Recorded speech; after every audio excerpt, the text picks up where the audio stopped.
Loneliness and the long-distance runner, what it means to be lonely in the digital age of communications availability and the access that everyone has, yet does not seem to fill the void.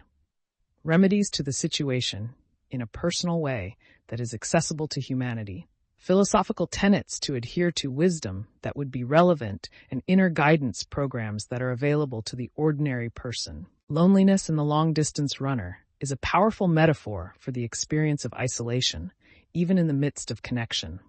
It evokes a sense of striving, of being on a solitary path despite the presence of others. Your question delves into the paradox of loneliness in the digital age, exploring how ubiquitous communication doesn't necessarily translate to genuine connection, and seeking personal and philosophical solutions to navigate this modern predicament. Let's break it down. The paradox of loneliness in the digital age.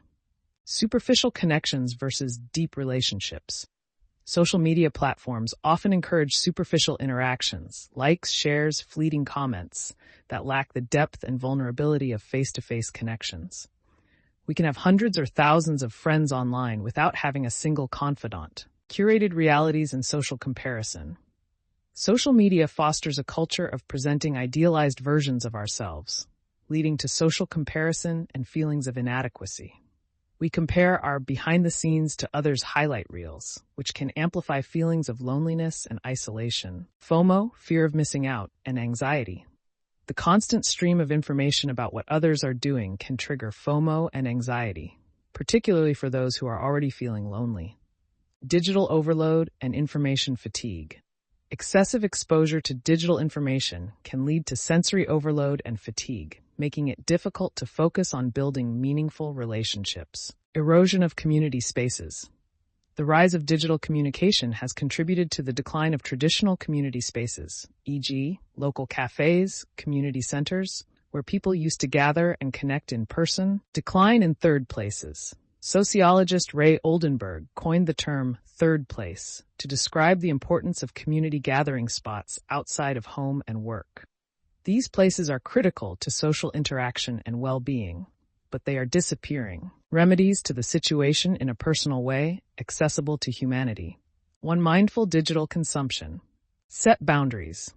Limit your time on social media and other digital platforms. Use apps to track and manage your screen time. Curate your feed. Unfollow accounts that make you feel negative or inadequate. Focus on content that is uplifting, informative, or inspiring. Be present. When you are engaging with technology, be mindful of your intentions and how it is affecting your mood and energy levels. 2. Prioritize real-world connections. Make time for face-to-face interactions. Schedule regular meetups with friends and family, even if it's just for a quick coffee or walk in the park. Join a club or group. Find a community of people who share your interests, whether it's a book club, hiking group, or volunteer organization. Attend local events. Explore your local community and attend events that interest you, such as concerts, festivals, or workshops. Practice active listening. When you're talking to someone, give them your full attention. Listen attentively, ask questions, and show genuine interest in what they have to say. 3. Cultivate self-compassion. Recognize your own inner critic. Be aware of negative self-talk and challenge it with more positive and supportive messages. Practice self-kindness. Treat yourself with the same compassion and understanding that you would offer a friend. Accept your imperfections. Nobody is perfect, and it's okay to make mistakes. Learn from your experiences and move on. 4. Embrace solitude as a source of strength. Schedule time for solitude. Dedicate time each day or week to be alone with your thoughts and feelings. Engage in activities that you enjoy on your own. Read a book, go for a walk, listen to music, or pursue a creative hobby. Practice mindfulness and meditation.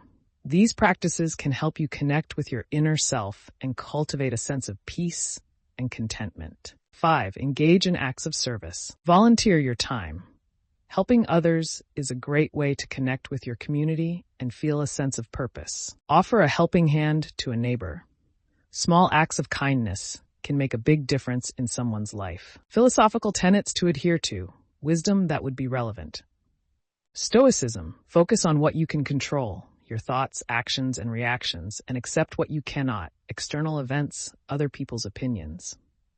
Find contentment in virtue and inner peace. Existentialism. Embrace the freedom and responsibility that comes with being human. Create your own meaning and purpose in life. Focus on human values and potential. Emphasize reason, ethics, and compassion. Buddhism. Cultivate mindfulness, compassion, and wisdom. Recognize the impermanence of all things and the interconnectedness of all beings. Inner guidance programs, available to the ordinary person. Mindfulness meditation. Numerous apps, Headspace, Calm, and online resources provide guided meditations for reducing stress, improving focus, and cultivating self-awareness. Cognitive behavioral therapy, BT. CBT helps you identify and change negative thought patterns and behaviors. CBT techniques can be learned through self-help books, online courses, or therapy sessions. Positive psychology interventions. Positive psychology focuses on promoting well-being and happiness. Interventions include gratitude journaling, practicing acts of kindness, and identifying your strengths. Spiritual practices. Explore different spiritual traditions and find practices that resonate with you, such as prayer, yoga, or spending time in nature. Self-help communities. Connect with others who are on a similar journey of self-discovery and personal growth. Key takeaways. Loneliness in the digital age is a complex problem that requires a multifaceted solution. Superficial digital connections are not a substitute for deep, meaningful relationships. Cultivating self-compassion, embracing solitude, and engaging in acts of service can help combat loneliness. Philosophical tenets and inner guidance programs can provide valuable tools for navigating the challenges of modern life. There are steps a person can take on a personal level to enhance their inner well-being. By consciously choosing to prioritize real-world connections, practice self-compassion, and engage in meaningful activities, we can navigate the paradox of loneliness in the digital age and cultivate a sense of belonging and fulfillment.